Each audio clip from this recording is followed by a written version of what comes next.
Okay, just as a reminder, these are the steps that you want to be using when you're doing these problems. We're going to be switching over to the whiteboard, and I'm going to go over examples 3 through 5. And this is just review for those of you that are catching up or need a refresher. So, yeah.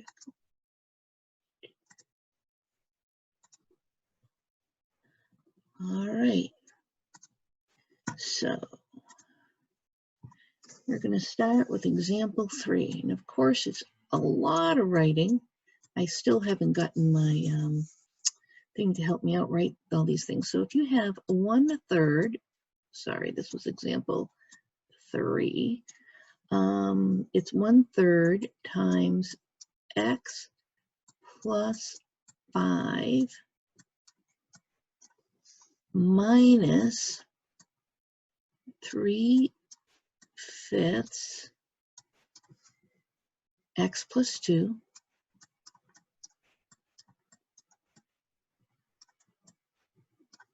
equals 1. So you ask yourself, where are we? Well, we're definitely at step 1 because the max we can have on either side is one variable term and one number. So we're definitely not there. So let's see, what do we need to multiply by? Well, we've got to clear fractions. We've got, by the way, you don't want to clear these parentheses. That when they say clear parentheses in step 1, it means if there's something inside these, but you can't add x plus 5 or x plus 2. So we're going to go ahead and we are going to clear the fractions. Now this is the tricky one. This is the one that people tend to have the most problems with. But if you look, we've got a 3 and we've got a 5. So that means that the least common denominator is 15. That's the smallest number they both go into. And so on the other side, we're also going to multiply that by 15. So because these are multiplied together, okay, there's no adding or subtraction sign in between, these are considered one term. Okay, so when you distribute this, you're just distributing it to multiply it by that whole term. So this becomes 15 times 1/3, right? If you want to, you can think of it like this, times x plus 5. Okay, so they're all multiplied together. And then you would have this, well, we bring down the minus sign, right? Bring down your minus sign. Then you take the 15 and you're multiplying it by this whole thing, this whole term. But because they're all multiplied, it's not going to matter which you multiply first, okay? So you got 15, right? And that is getting multiplied by 3/5, and that's getting multiplied by x plus 2. Okay. And then on this side, we can multiply the 1 times 15 and get 15. So because all of these are multiplied together, okay, that means that you don't have to do this first, right? It means that you can do it in whatever order you want by using the associative property, and that you can do this first. So think of this as 15 over 1. 3 goes into 3 once, it goes into 15 5 times. So this now becomes 15 times x plus 5. 5 times x plus 5. So this now becomes 5 times x plus 5, right? And then you're still bringing down your minus sign, right? That's your minus sign. So 15, think of this as 15 over 1. 5 goes into 5 once, goes into 15 3 times.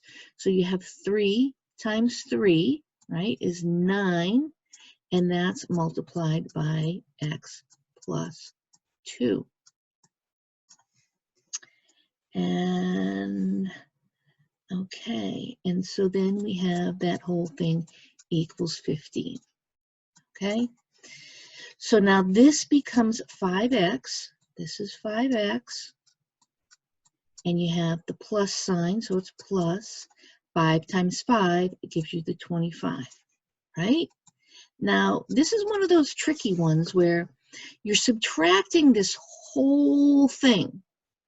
So if you want to be careful, because you could change this to plus a negative 9, but if you don't want to do that, just know that you're subtracting whatever this multiplies out to. So there's your subtraction, and now you get 9 times x is 9x, right? 9 times 2, so it's a plus 18, okay? Equals 15. So what happens when you have a negative sign in front of a, hold on a second. What happens when you have a negative sign in front of a parentheses?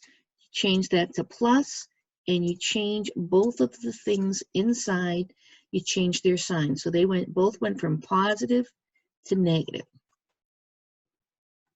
So now, let's see, now, let's just go to black. So now you're going to have 5x okay, so you've got, if you're looking at your like terms, you got a 5x and you got a negative 9x, right?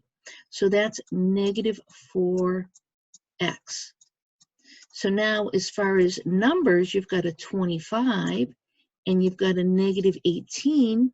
And if you add that together, you get plus 7, okay? And that all has to equal 15. Now, finally, at this point, you are done with step 1, okay? Because you have a variable term and a number on each side. So we want a variable term on one side, number on the other. How do we do that? We are going to subtract 7 from both sides.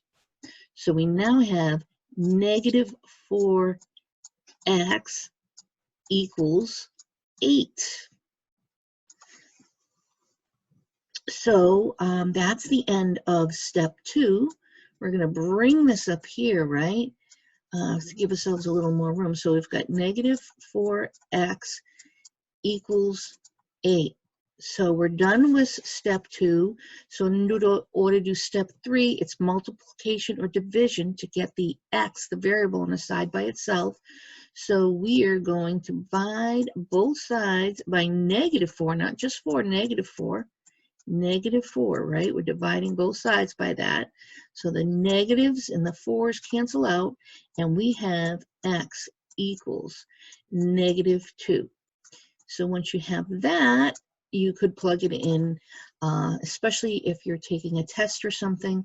You probably want to make sure that your answer's right. So go back and you can plug that in. So we are going to clear this screen and we're going to go on to the next question. The next question is example 4. These are actually a little easier because they're decimals, okay? So this is 1.5 and this is example 4. So this is 1.5 minus 3 equals 2.2 x plus 11. Okay, now, so there's a dot here. Now, if you look it up in your book, this is on page 128. So you have to multiply by a power of 10 that takes care of the most decimal places. So this has 1 decimal place, this has 1 decimal place. So that means each side has to get multiplied by a power of 10. You know, just 1 0, so it's 10. If it had been 2 places, would be 100. 3 places would be 1,000. So now you've got 10 times 1.5. Well, if you do that out, that comes 15. And then you get minus, you've got the 10 times the 3, and that is 30. Equals 10 times 2.2x will give you, oh, wait a second, this 1.5 had an x, so this is 15x. See, I don't have you guys here to correct me. So now this is this would be 22x, right? If you multiply the 10 times 2.2x is 22x plus 10 times 11 is 110, right? Yes. So now you're going to want the x's on one side. So we're done with step one because we have a variable term and a number. That's the most we have on each side. So now we're going to do step two. So in step two, you want the variable terms on one side and the numbers on the other. So I like to have positive x's. So does that mean we want to subtract 15x from both sides? Or do we want to subtract 22 from each side? Well, 22 is bigger than 15, so I'm going to subtract 15x from both sides. Because I know, see here, that this will go away and this will become 7x. Now you can do your numbers in the same step. And we now have, you can see that the x is on the right. So we want to put this number on the other side. How do we do that? We subtract 110, right? And subtract 110. These will go away. We still have our equal sign here. And we have negative 30 minus 110. They're the same signs. They're both negative. So it ends up being negative 140. You don't trust yourself, do it on the calculator. So now we're done with step two because we have a variable term on one side and a number on the other. So how do we do to get to step three? This is multiplication or division to get the variable by itself. We divide by 7, and you get negative 20 equals x.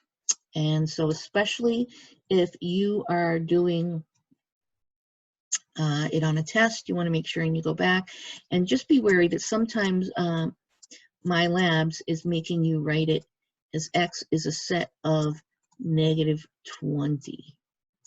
Okay, so that's example 4. So we only have one more, and that is example 5. Example 5. Oh boy, example 5. And so this one has it so the decimals have a different amount so that you can get a sense of that. So you got 0.1x plus 0.05 times, ooh, they're being tricky, 20 minus t equals 0.09 times 20. Okay, so you got to ask yourself, what's the most amount of decimal places? This one only has 1, this has 2, this has 2. So that means we have to clear 2 decimal places. So that means you need to multiply it by a power of 10 that has 2 zeros. And so that would be 100. So each side is going to get multiplied by 100. Okay. So, so this means you're going to have 100 times this. So that's 100 times 0.1x, right? And here's your plus sign, plus. Now notice there's a subtraction sign inside the parentheses here, but this is a term and that's a term, and they're multiplied together. So this is going to be considered one term because this is multiplied by that. Okay, so that means when you multiply 100 to here, it's by the whole thing. Okay, you don't multiply 100 times 0.05 and then 100 times this because they're multiplied. So it's 100 times 0.05 times 20 minus t, right? We're kind of getting a little off track here, right? Because here's our equal sign. Now, in this case, it doesn't matter which you do first, right? Because of the associative property of multiplication. So you could come in here and erase those, right? And you could do it so that, let me just draw again, so that you multiply these two first, okay? I'm not going to rewrite it because it's just painful here. So 100 times 0.09 would move the decimal place 2 places, so that's going to be 9 times 20. Okay, so 100, 2 zeros means you got to move this 2 places. Well, there's only one, so that means you kind of have to add a 0, so that becomes 10x. Okay, so then we're adding, this is 100 times 0.05, so that's moves 2 places is 1, 2, so this is 5 times 20 t. I'm kind of switching my variables here, by the way. This should have been a t and a t and a t. Sorry about that. So then it equals 9 times 20. We can do that out, is 180. So I'm just checking to make sure that I'm doing this right.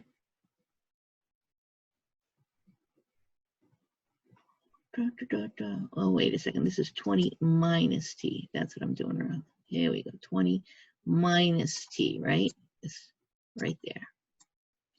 So now we have 10t plus, we're going to do this distribution, so that's 100.